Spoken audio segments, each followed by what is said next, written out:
Faith, thank you so much for agreeing to come back on the program. We are super excited to have you. Lita is super excited to talk about the children's book if you can't figure out. Of course. I'm excited too because it was a joy to write this book. You know, for a long time I said that I didn't think I had what it took to write books for young readers. But I do think that there needs to be something for them in relation to historical figures. And so I thought, why not as a companion to at least introduce the younger Mozart fans to my series? I could do it through Maestro's Best Friend, which has another companion novel coming about his little starling, who is called Melody. So that's in the works right now. It's called A Mimic for Maestro, the story of a birdie called Melody.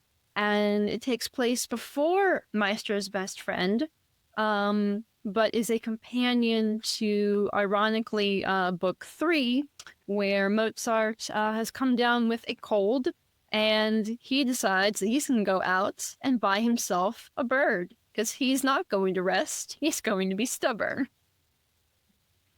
She is trying her hardest not to squeal so hard she destroys another microphone this week. It's all right. Don't squeal that loud. I just kind of hurt everybody's ears in the dinner. But no, she is super excited about the books. I told her maybe Santa may be planning on bringing her a certain book for Christmas. Aww. Yes. So these are they're $10.99. And I've currently just finished the first chapter of Mimic for Maestro, which will be launching, I hope, before the end of this year, before Christmas. I'm hoping to have to get this in hurdles, but it's coming along. I'm going to guess those were very fun hurdles coming along, having tried to write myself. Though mine's all about copy to try and get people to donate. Yes. So go ahead. We'll get to your first question. Whenever you've got in your mind. Why write about Mozart's puppy? That's going to be the question, everyone's asking. So, when we think about people on the spectrum, I often think about how sometimes a lot of us find that certain types of animals are much easier to get along with people. And in the mainline Mozart series, there's a line where Mozart says, animals are much more patient with me than people. Because at that point in book 1, he has had a really hard time trying to socialize and trying to make connections. So throughout all of his letters, Mozart talks very fondly about his canaries and his starling. He had pet birds. He had many dogs. He had like a pompadour at one point when he was a younger man. But he loved his puppies. He loved horses. He loved cats. He loved to imitate animal sounds. And so I thought, wouldn't it be so fun to have a little short companion series that was totally age appropriate for any younger Mozart fans who happen to follow me, and was like a sort of, if you're familiar with Disney's Bolt, I've written Pimperl to sort of have an inner voice that's a lot like Bolt from the Disney film, so she's in tune when he's not well. But she's playful and loyal and funny, and she happens to be a wire fox terrier, which is a very European dog and a highly energetic dog, which is perfect for somebody like Mozart, being so highly energetic as he was. And so I drew a lot from his letters, just this fondness for animals. So why Pimperl? Because sometimes it's so funny. The only Mozart movie that even features him having an animal happens to come from the 40s, from a German movie called Whom the Gods Love. It's a remake, actually, of a British film. But that's the only film where Mozart has a loyal companion. and he's very sick. When he's like, "Where's my doggy? Why isn't it in the room with me?" Um, so, but I think sometimes too people over sensationalize Mozart's love of pets. I just think he, like anyone, I sort of treat her like a service dog, even though the only types of service dogs that actually existed in that time period were for the blind. So I may hint and imply that Pimperl might have been a form of an early service dog. But she just doesn't remember. She knows she has a very fuzzy memory. So she does have her own story. And this little prequel to Meister's Best Friend is going to be really interesting with that. You hinted on the service dog because there's a few questions I want to have, but I want to do the service dog real quick. A lot of people don't realize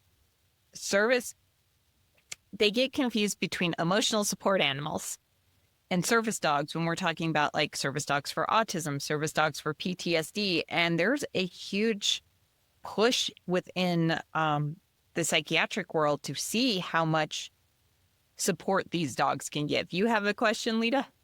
You forgot that I also think service dogs can only be the Goldens, even though I have seen a service Scotty before. Well, it looks very, very, very funny trying to run. Because, hold on. It's just so stupid, so close to the ground. I can't really run. I can't run, but so close to the ground. I can't really run because it's too close to the ground. And those paws. Those paws. So yeah, can you kind of expand upon that a little bit, like from the author's point of view, bringing in a dog as a service dog and not as an ESA? Yeah, so I would say in what I tackle very briefly in Faithfully Yours Mozart in the mainline adult series is that Wolfgang has a very dependent personality type.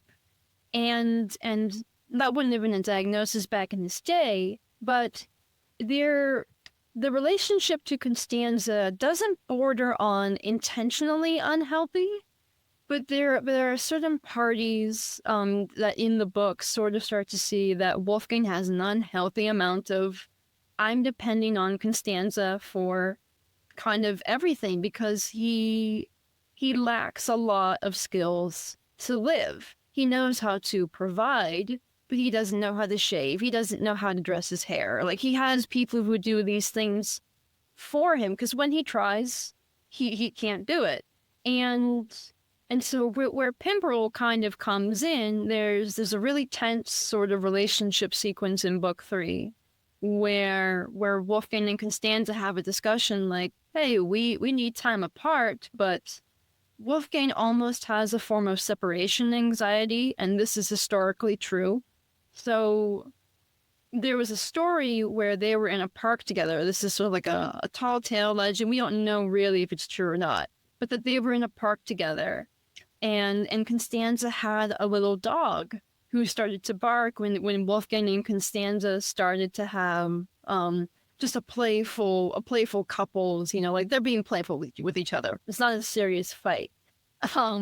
But so what I drew from that was, what if Constanza, in this situation says, is out and about, she's running errands, because back in those days, it was really the women who went and did all the grocery shopping and that sort of stuff. But so I thought to myself, what if she's out doing errands and she finds this dog that's been caged up? It's about 4 years old, but it's already well trained. And she thinks to herself, well, if I'm away and doing things, this can be his companion. And then I didn't realize that service dog, this is something that I've just recently learned. I did not realize that they were in existence in the 1700s. More specifically for, like I said, the blind. So I didn't really realize the history of them.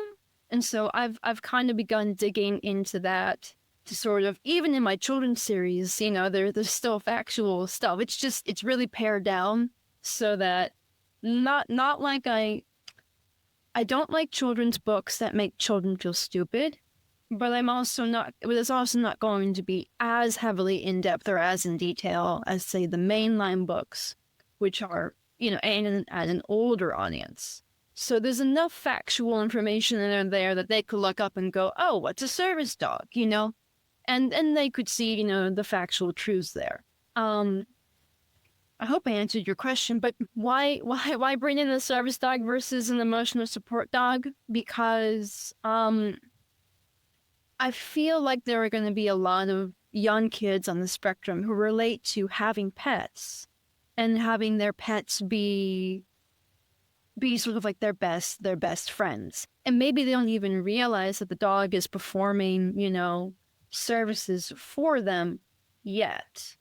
And then there are going to be a lot of older adults who pick up the companion series just to pick it up, I hope, as a companion to the mainline series and say, oh, I feel seen by these sort of things. I also am having a lot of adult associates, acquaintances, whatever we want to call them, who have kids with autism. And they're sitting there going, well, my child doesn't qualify for a service dog because my child isn't blind. And it's like, oh my gosh, I don't think just service dogs for blind people, right? Like no offense. It just feels like reverse ableism, but towards dogs. Well, are you saying they're stupid and they can only do the blind bit?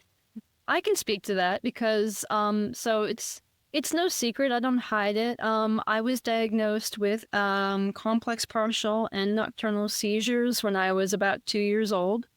And I'll never forget the time that I had to stay overnight for what's known as an overnight EEG, where they monitor the seizure activity in your brain. I'm in remission now, thank goodness. I've been in remission for a very long time. But I dealt with very severe seizures when I would be asleep. That would sometimes put me in the hospital. And I'll never forget the day that, and I have the picture somewhere, maybe I'll share it on my social media. It's so cute. They brought a service dog, and he wasn't a golden retriever, none of that. I remember he was very fuzzy. He was so friendly. The lady brought him in, and he was, so I do feel like there is a little bit of ignorance there because there are service dogs for those with epilepsy equally as much as there are those for service dogs with for those who are blind or maybe hard of hearing or I know service dogs are. It's a spectrum. It's a spectrum, for there are service dogs for those who are paralyzed. There are service dogs for those who have PTSD. It is interesting to me that, but I can see why we associate them more with the blind because that's where their history began. It was the 1760s, and service dogs were very much for those, who were visually impaired. But I've seen a couple of advocates, I think, on Instagram who have autism on top of, other comorbid, conditions. And so, like I said, we don't really use the word service dog in here just because it would not have necessarily been a label. Pimperl would have just been Mozart's pet. But for me as the author, my intent is that's exactly what Pimperl is for him. She is the service dog, as a matter of, and you'll see her acting in very service dog-like ways. More so in Mimic for Maestro. And even in book 3, some dogs are taught to do deep pressure whenever someone's having a sensory overload or about to have a meltdown. If you read book 3, you will see Pimperl a couple of times lay on his chest, and he's like, "Oh, this feels nice." So, yeah. So that was where I was going. The idea of seeing a service dog who's for just autism. I know I've talked to a lot of my friends who are autistic, the kids, and the parents, neurotypical parents don't understand it as much, but seeing yourself in books for the kids who are autistic and being able to go, oh, look, so I'm not weird for having a service dog, even though everyone else in my life seems to think I'm weird, because Mozart had a service dog. Yeah. And that's what I mean when I say it's wonderful that we have these modern day, autistic, based stories.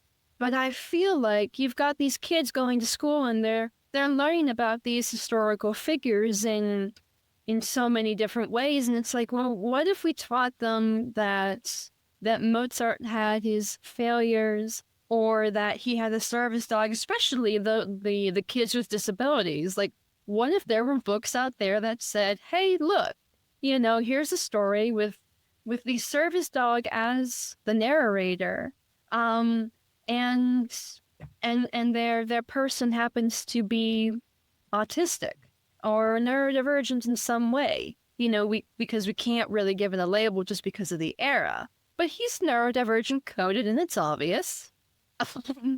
and you can sit there and you can go, okay, so I relate to that scene. I know what it's like to have my service dog get me water.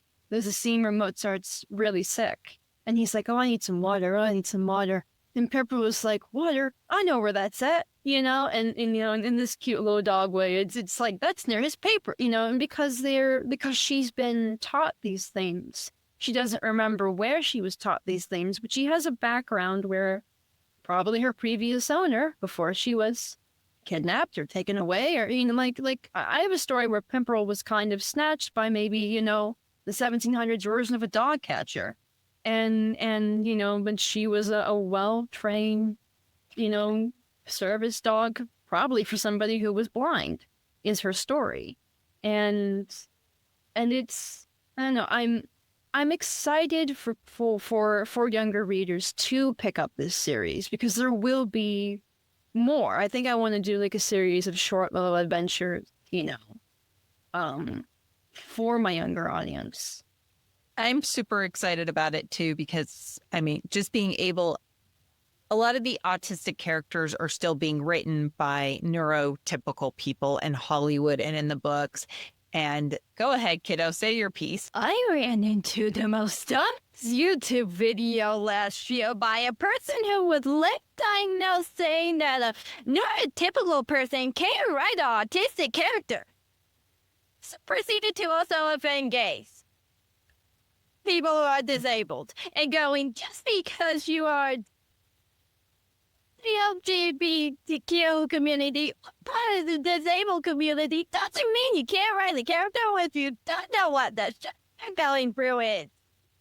Amen to that. That's true. She's not wrong. Yep.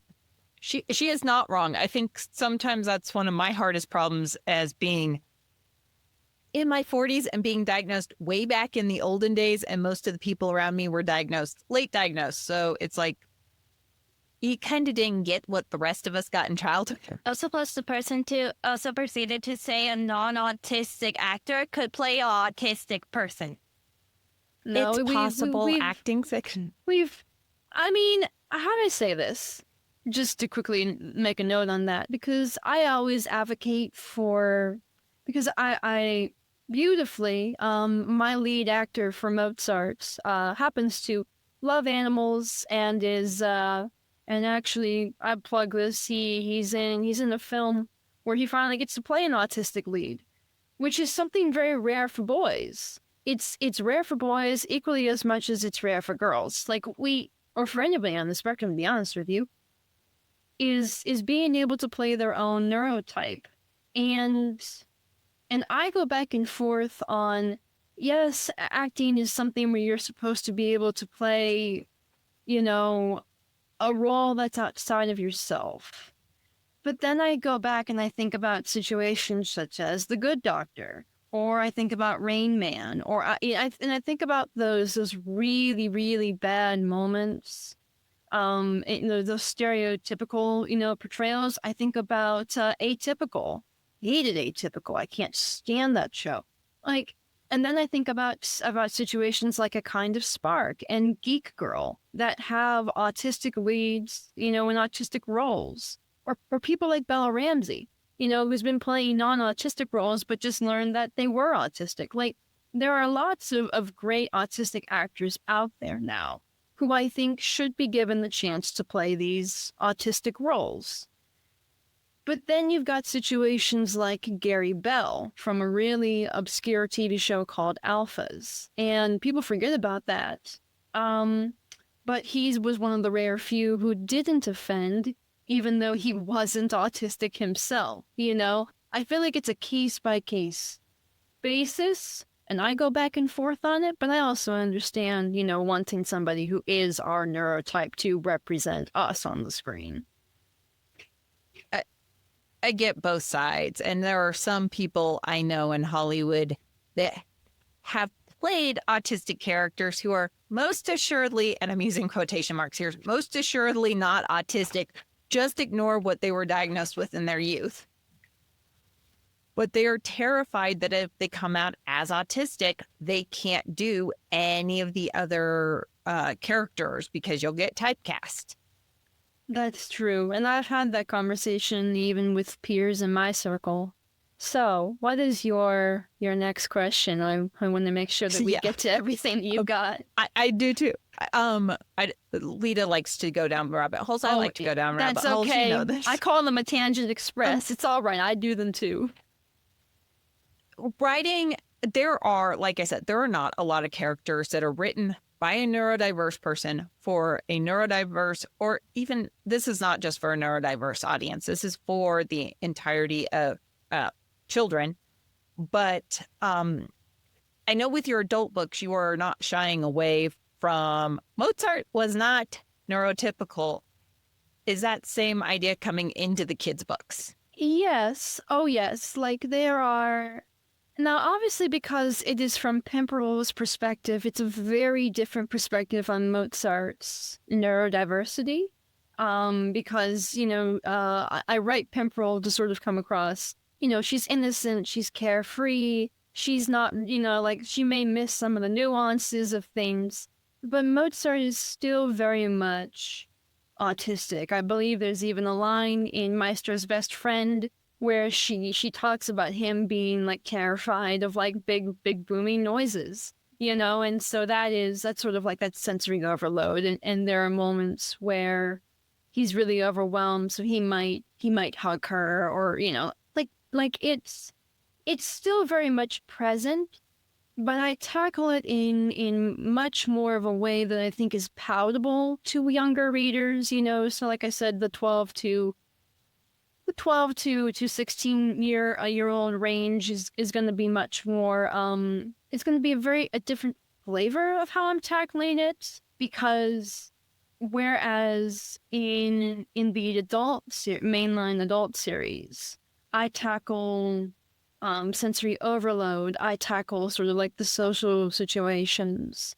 Here, it's sort of like Mozart gets to unmask, and so he gets to fully be himself in these little adventures with his puppy, and so like he might vocally trill, he might stim with his hands, and so it's that kind of stuff that is sort of like tackled, but through Pimperl's eyes. So it's very much there. It's very much for young neurodivergent readers, but just in a different way. And then when they get older, if they want to go into the Faithfully Yours Mozart series, the mainline adult series, I feel like it's a nice stepping stone, rather than feet first in, throw them in with things that I don't think many young readers, number one, would have the comprehension, case by case, basis, but would have the attention span, I think, for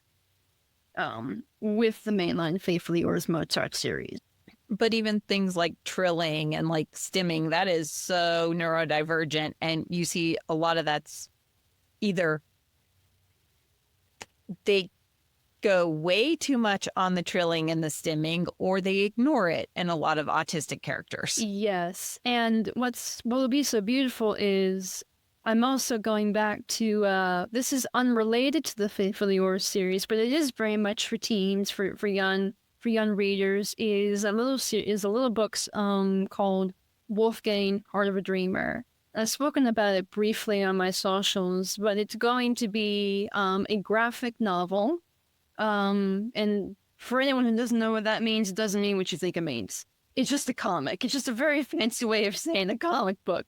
The graphic novel version will be sort of like if you liked Tangled and you like sort of like the young coming adventure Disneyfication sort of style of writing, it's going to be a young Mozart sort of trying to find his voice with immense courage. But it's a young neurodivergent Wolfgang, so it's for teens. And that one has been in the works for a while, but I occasionally share stuff about it on my social media. So that one is very safe for your children. It's basically if I put a Disney filter on all the characters from Mozart's world and made them teenagers. Graphic doesn't mean graphic. Yes. There are some people in my life who have been like, how graphic? I'm like, it's a comic. Get a dictionary. What are you people talking about? I'll explain when you're older. No, What so do you a mean? lot of people. What do you mean? What do you mean? What do you mean? Like, do you mean the word they use for when there's a bunch of blood? Sometimes graphic can mean that, but there are people who just don't own a dictionary in my life who need to. So I'm making a sort of a young reader's comic, almost. I would call it that called Wolfgang, Heart of a Dreamer. And it's outside of the Faithfully Yours Mozart series, but it is very much a neurodivergent coming-of-age story that is historically and factually based with a little bit of, adventure to it. Very, very Disney, if you like that sort of stuff. The number of people who, when you were younger, when I would go get like the Marvel graphic novels for you, would go, why are you letting her read that? And I'm like, okay, so you are not a geek. While writing this, because I mean, this sounds crazy, I think, within the neurodivergent community, but I have been spending my weekend with neurotypical people for the last few weekends. So I have crazy questions coming into this faith. I have spent the last 4 weekends in a row being told that neurodivergent people don't have feelings. It's like when you reached out and went, can I come on? I'm like, ooh, can I ask this of you does Mozart have any, I don't know, feelings in your young adult novel? Oh, yes, he absolutely does. As a matter of fact, he has very, very, very big feelings. There is one of my favorite scenes. So in this story that I'm writing, Mozart has if you're familiar, this is what happens when I watch Princess and the Frog and am inspired. So there in my little sleepy town of Salzburg, there is a character. Her name is Grandmama Amalia. And Grandmama Amalia is the town's grandma. She's not Wolfgang's like personal grandmother, but she's sort of like all the kids around her, she's kind of like the town's. Like Grandmother Willow and like all those different, like that or the grandmother and the Moana. She's sort of like an elder in the village who loves all the teens, all the kids who are there. And Wolfgang comes to her and sort of like upset and in tears and says, everybody is telling me that my dreams are impossible, that they're too big. And he's very upset. It's amazing. He's feeling sadness. He's like, my friends disappointed me. And maybe I'm just a ninny-headed big dreamer. And she looks at him and says, and she picks his chin up and says, honey, you've got a talent that nobody can see yet. And so we're going to tackle big feelings in Wolfgang, Heart of a Dreamer. We're going to tackle disappointment. We're going to tackle happiness, joy, fear. Because believe it or not, here's a little fact about being autistic. So the amygdala, which controls your fear, flight, or fight response, It does not develop the same way in autistics as it does in neurotypicals. This is scientific. So, our amygdalas go on overdrive at the age of 21. If you had no, and I cannot tell you the amount of autistic peers I have in my life who say to me, you know, I had no fear when I was young. Yeah, neither did I. But as an adult, because our amygdalas develop slower than most, and for very scientific reasons, I will not name here because it's big words that will make our brains hurt. But there is a reason. And because of that development process, when your amygdala goes on overdrive, everything's on overdrive. And believe it or not, those on the spectrum feel pain 10 times more than their neurotypical peers. I have a low pain tolerance. I feel things a lot. Sorrow, happiness, fear, sometimes anger. Yes, I get angry. It's amazing. And if you read Faithfully Yours Mozart, you will see him experience a full range of emotion, no matter what book of mine you read, including Chaotic Idiots, which is all about an autistic teen who has a full range of emotion and empathy. It's amazing. But I am a writer who says, if you do not write your autistic characters with a full range of emotion, if you don't write them as human beings, you haven't met autistic people. You have effectively created a robot. That's why I don't like Atypical, and that's why I don't like The Good Doctor, and that's why I don't like people who portray those on the spectrum as if they are emotionless beings. If they have a difficulty understanding their emotions, let me tell you what, it's called alexithymia, and it's an actual condition. And I know people who have it. And the neurotypical, some of them I was dealing with were psychiatrists and psychologists. And I'm like, y'all should know this. Parents, I get. You Wait, so you didn't just mirror, which is in front of you, which I am not in front of you. See? her mentors were behind or did the choreography for Spirited, the musical, which was a new take on A Christmas Carol. And No, too much power. the little autistic kid came away from it, and her favorite song was the entire song showing that Good Afternoon used to be an FU to people's. Guess who's like, ooh, I have a new way to tell you off without you knowing I'm telling you off, because that's how autistic kids work. Oh, like I said, when in the adult mainline series for Faithfully Yours Mozart, there are many Regency words that you would be amazed what they actually mean when you have a dictionary in front of you. And as I'm writing these things, and it makes listening to Jane Austen that much more entertaining, because you're like, this isn't nonsense. This is really, really intelligent. And I think that's why I'm having a hard time trying to find an audience for this, because when people think modern Regency, they don't think what I've written. If you've sampled the audiobook at all, which is out now, and I can announce is actually coming to Spotify for authors, so you will be able to purchase it next year, because we're almost done with the second half. That'll be coming next year, sometime in 2026. I've just begun messing around with it today a little bit, just to prep it for next year. You will understand that I didn't write.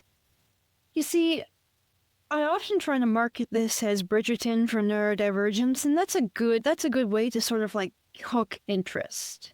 However, my writing is very much Austen Knight. It is Jane Austen-ish, at least with my dialogue and my choice of wording, which is why I think I've been having, again, like I said, the hardest time trying to market this, because people are so used to the shallow stuff when it comes to this modern Regency era style of writing. And that just doesn't exist here. You're over there going, what is Bridgerton? Miss Shonda's TV series. You mean the scene she said I wasn't allowed to watch ever? Yes, but that's because she sees you as a young child and you haven't grown past that young child, because sometimes adults have a problem thinking you grow up. No, but I mean, yeah, letting her watch where they're like, yes, good afternoon, did not mean what you think. She has had way too much fun with that. I think a lot of young autistic people would love reading all the stuff in your books just so that they could have fun going, yes, I'm being very polite. Good afternoon. Yes, there are some fun phrases in this book. And like I said, like, with the exception of the, as I've said before, the only reason why I slapped an 18 plus label, and if people do buy the books, they do have 18 plus stickers now on the front of them. The only reason I said that was because the mental health storyline in book 3 in particular, in this one in particular, which is a gorgeous cover, it's so beautiful. It most definitely does get a little bit too much. Like, as a matter of fact, I totally forgot this was in here. There is one F-bomb in book 3. And but it's in a scene where Wolfgang and his sister have a little bit of a verbal spat. They have a fight over their father. And I totally forgot that I left that in there. I thought I had changed it, but I'm like, okay, it's appropriate for the scene, you know, because Mozart's like, I've met my limit, I'm at my point, you've pushed me so far. But, you know, like, only one. The majority of the time the dialogue is not so. The dialogue and the intimacy scenes are implied. But there's just a lot of things in here that I really think that, like, young readers would not benefit from, nor would they have the experience to understand. Hence, that's why I started writing the companion series, you know, and why Heart of a Dreamer will be coming out. So that they can see themselves in a version of Wolfgang before they graduate to, you know, here's the mainline stuff you can read later. And just the mental health stuff, even from 10, 15 years ago, probably should have an 18 plus label on it if you were to write anything from it's coming better. We've gotten better. But yeah, it's not for the faint of heart. We're at 40 minutes. We're at 40 minutes. She is definitely the little producer. When she turns 18, she'll just be producing everyone's podcast going, here's where you go. What? But yes, so your final question, let's get to that. I wanted to ask, Yes. what brain just went on me. It's going to be one of those days, Faith. It's okay. What are you hoping that every kid, not just neurodivergent, but every child who reads this takes away from the series? You know, what I'm honestly hoping for also, again, for Meister's Best Friend and the companion series as a whole is that it's really a short series that is designed with empathy in mind.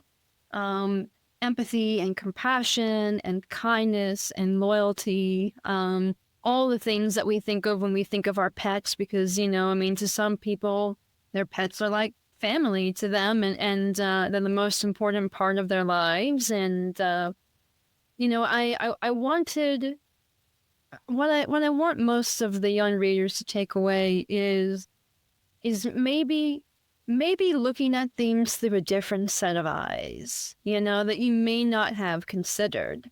And you know, and to have discussions with their family, you know, I mean, I definitely want parents to sit down with their kids and to read the companion line and have discussions about, you know, what can we do in a situation where maybe we see somebody, you know, is having a meltdown, or they're overwhelmed, or they're, you know, or what if you were having one? How can we, you know, like, how can we practice these different sort of things that we see how can we apply what we see in the fiction to our actual lives?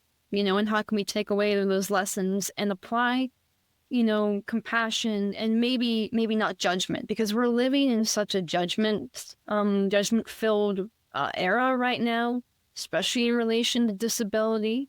I want my books, whether it's Maestro's Best Friend, whether it's Chaotic Idiots, which is for 14 to 16, I want these stories to be ones that, and I highly would recommend that if you're looking for a story for young readers from me, Chaotic Idiots is really safe. It's a fantasy.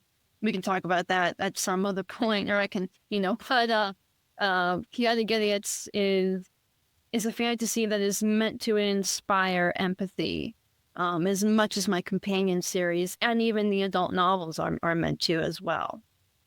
I am so excited to see where this goes. The entire series, we're going to push it out on our socials just because it is one I think is safe. Safe is not the right word, but it's what I'm coming with. It's okay. Safe for anyone to pick up the, ones for the kids. And you get to see everyone loves puppies, right? And if they don't love puppies, if they don't love puppies, we don't need them around, right? There's not a curse word in Maestro's Best Friend.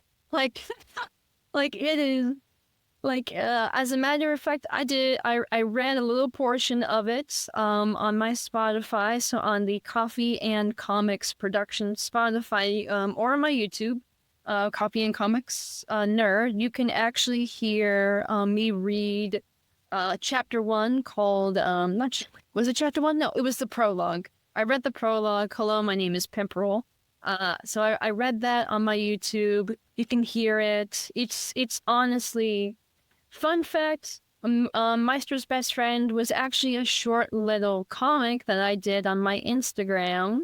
So I did draw it out, and then I took the rest of the ideas and then just turned them into this little 45-page short. Like I said, $10.99 for this beautiful small little cover. The same price will apply to Mimic for Maestro, Story of a Birdie Called Melody, so be on the lookout for that too. I'm really working hard on that one.